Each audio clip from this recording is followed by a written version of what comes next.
أعوذ بالله من الشيطان الرجيم. بسم الله الرحمن الرحيم. الحمد لله والصلاة والسلام على سيدنا رسول الله وعلى آله وصحبه ومن والاه. اللهم لا سهل إلا ما جعلته سهلا وأنت تجعل الحزن إذا شئت سهلا. اللهم سهل أمورنا، اللهم اغفر لنا ذنوبنا واسرافنا في أمرنا وثبت أقدامنا وانصرنا على القوم الكافرين. اللهم آمين. بعد فتح مكة, after the Nabi sallallahu alaihi wasallam liberated Mecca, then happened Ghazwat Hunayn, the battle of Hunayn, where these big groups of people gathered together, trying to attack Mecca. We talk about the battles and what happened after the battle of Hunayn. And then after that, the Nabi sallallahu alaihi wasallam when he, in his way back, or when he reached Mecca, he made the Umrah al-Ju'rana or Ju'rana. We said that the Nabi sallallahu alaihi wasallam made 4 Umrahs. Umrah al-Hudaybiyah, the first Umrah. He didn't actually make the actions of Umrah, but he just got to the Ihram, and then he had to break his Ihram because he was stopped. He was not allowed to get to Mecca. That was the first one. Second one was the next year, Umrah al-Qada or al-Qadiyah. And the third one was this one, after Fatih Mecca. And then the fourth one, the one that he will do with his Hajj, the only Hajj. After that, the Nabi sallallahu alaihi wasallam sent Ali ibn Abi Talib in 150 warriors to destroy الصنم لهم يعني فلس أو كذا في بني طيب, the tribe of Tayyib. This is the tribe of Hatim al-Ta'i. He was very famous for being a generous person even before Islam. Like he was before Islam, he was so generous and he was so good to everybody. When Muslims won this war and they got some captives, one of them was the daughter of Hatim al-Ta'i. When Nabi sallallahu alaihi wasallam got to know about her situation, أكرمها يعني بسبب كرم والدها, he set her free without anything, without asking anything, بغير فدية, and he was even generous to her, and he even gave her الراحلة, the camel of the right to get home. All of that because he got to know about Hatim al-Ta'i and how he was generous. Her brother Adi ibn Hatim, he was like, he fled to Sham, to Syria. When she got to her brother and she told him how generous and how like good is the Prophet ﷺ, he came and he talked to Nabi sallallahu alaihi wasallam. It was just a couple of minutes and he accepted Islam. This person, Adi ibn Hatim al-Ta'i. Now, when Nabi sallallahu alaihi wasallam told him, he said, well, you know, you came all the way. Soon, some stuff happened on the way. He said, soon you will, if you live long enough, you will see that a traveling woman by herself will be able to go cover all of that distance from here to Al-Hira and without being afraid from anything. And if you live long enough, you will see all the treasures of those kings will be coming to Muslim. If you live long enough, you will see that a person will come out with a handful of gold, with his hands full of gold to give in charity, and he would not find anybody to accept it because everybody would be like rich. After Fath Mecca and after all of that happened, انتهى الصراع بين الإسلام والوثنية. Almost the battle between Islam and idol worshippers is gone, because Mecca, as we said, is the capital of Quraysh, capital of Arabia, and it became Muslim. So almost there is no.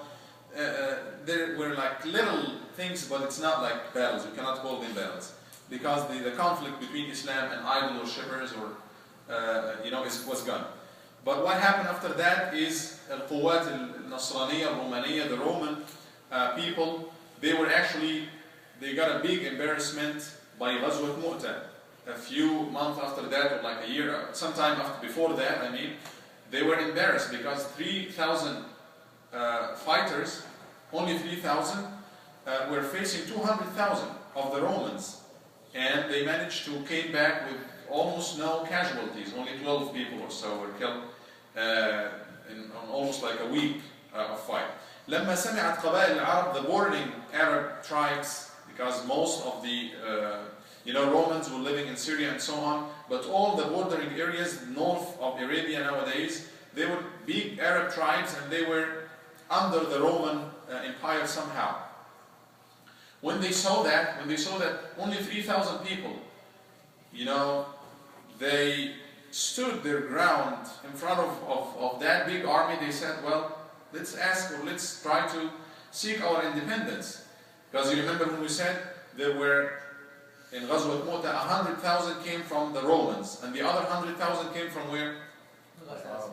From these Ghasasina and those Arabs. So all of these big tribes, they said, well, we are so big tribes. If 3,000 were able to do it, then we should be able to do it.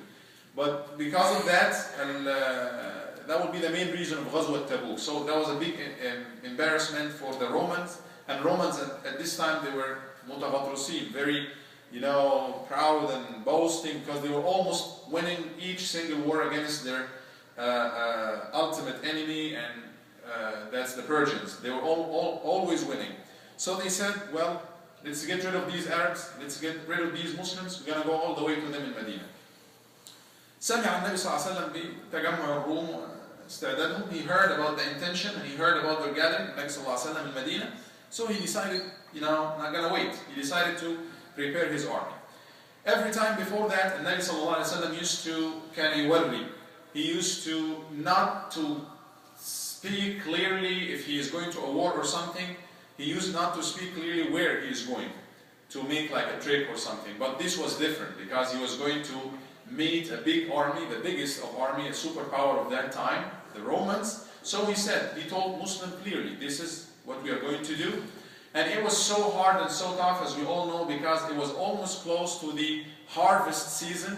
وَكَانَ الْعَامْ عَامْ جَدَبْ وَكَذَا. It was, this year was a year of famine, and everybody was waiting for the harvest. It was the harvest time, and it almost started. They were ready to reap and, do the harvest, when the Nabi Sallallahu Alaihi Wasallam mandated them that we have to go. And it was also in the middle of the summer, and it was so hot. That's another factor. The third factor, they were not going like a couple of 100 miles. They were going all the way to Tabook, which is in Jordan nowadays. So that's going from Medina all the way to, I guess, somewhere in Al-Kark or in Jordan. That's like over 1,000 miles, or close to 1,000 miles. So he said that clearly, alayhi salatu wassalam. So Muslims will prepare themselves ويتهيأوا لقتال الروم. And the Nabi Sallallahu Alaihi Wasallam started like making fundraising, or telling the musirun, the well-to-do people, to donate. We have to prepare as big of army as we can. يعني تبرع عثمان بن عفان. The first one was Abu Bakr as-Siddiq. He brought him all of his money. There were 4,000 dinars, darahim actually, 4,000 dirhams. He brought them to the Nabi Sallallahu Alaihi Wasallam. He said, did you leave anything for your family? We all know this, because it's almost quoted in each fundraiser. He said, تَرَكْتُ لَهُمُ اللَّهُ وَرَسُولُهُ أَوْقَيْتُ لَهُمُ اللَّهُ وَرَسُولُهُ. I left nothing for my family but Allah and His Messenger. He brought all of his money. Umar came after that, and then Uthman radiallahu anhu, he provided so many narrations. Some of them is talking about that he took care, like he provided Muslims with 900 camels and around 50 horses, بِأَقْتَابِهَا وَأَحْلَاسِهَا, everything, I mean, like with all the equipment of war ready, and he gave a lot of money as well. And Abdul Rahman ibn Auf, he was also a very wealthy person. He atay uqiyya, 200 ounces of silver, al-Abbas, and so many other Muslims. They started, even women, subhanallah, they give away of their gold and jewelry and so on. حتى جاء الرجل بالمد والمدين. Even the very poor Muslims, because the Nabi Sallallahu Alaihi Wasallam mandated them or recommended them to give in sadaqah. So some people brought as little as 1 handful or 2 handful of food, because that's like a challenge for Muslims and we have to face it. وسبحان الله المنافقون في كل مكان تجدهم. Hypocrites everywhere. You see them everywhere. They started, يلمزون المسلمين ويسخرون منهم. They started making fun at those who donated a lot. They said, well, these are showing off. They're giving so much money to show off. And those who give a little, they said, somebody's bringing a handful of barley or wheat or something. What is this going to do? So, and Allah Azza wa Jalla قال, He revealed all of these things. Allah Azza wa Jalla uncovered all of these things in Surah At-Tawbah. Some of the Muslims come to join, and they didn't have anything. تَوَلَّوْا وَأَعْيُنُهُمْ تَفِيضُ مِنَ الدَّمْعِ حَزَنًا. They were crying because the Nabi Sallallahu Alaihi Wasallam told them, I don't have anything. I don't have anything to cover you. I don't have any right for you. But after that, قال جهزهم عثمان والعباس. Uthman, even though he donated already, But when he saw this happening, some people coming and they want to join Rasulullah and they don't have anything, he paid even more to provide for them. But definitely it will not be enough for everybody. Now, hypocrites also amongst what they did, they made fun of Muslims, those of the name. They made fun even of the Prophet ﷺ. قالوا يعني سخروا من جرأته على الرومان. See how bold is this man?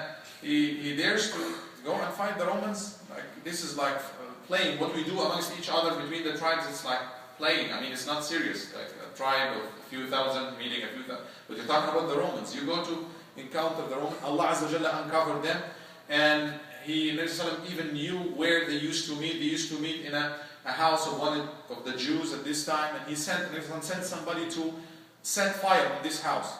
After that, they will start making a masjid, and they said that's للضعفة ولليلة الشاتية. This masjid in the suburb of Medina for those who are weak, not able to come all the way to your masjid, or for in case if it's raining or something. And Nabi Sallallahu approved it, and he promised he will come to, for inauguration or so. But later on, Allah Azza wa Jalla told him that's Masjid al-Dirar. It's not meant or built for Allah, and you have to destroy it. And Nabi Sallallahu Alaihi Wasallam sent somebody to destroy it.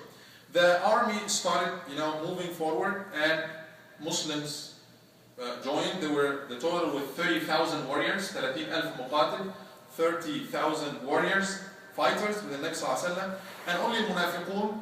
They started, before he left, they started asking excuses. Well, I'm not able to go because of such and such. And Nabi Sallallahu Alaihi Wasallam accepted all of that, and they were left behind. With the exception of 3 people, they were not hypocrite or anything. As we all know their story, we talked about their story in detail.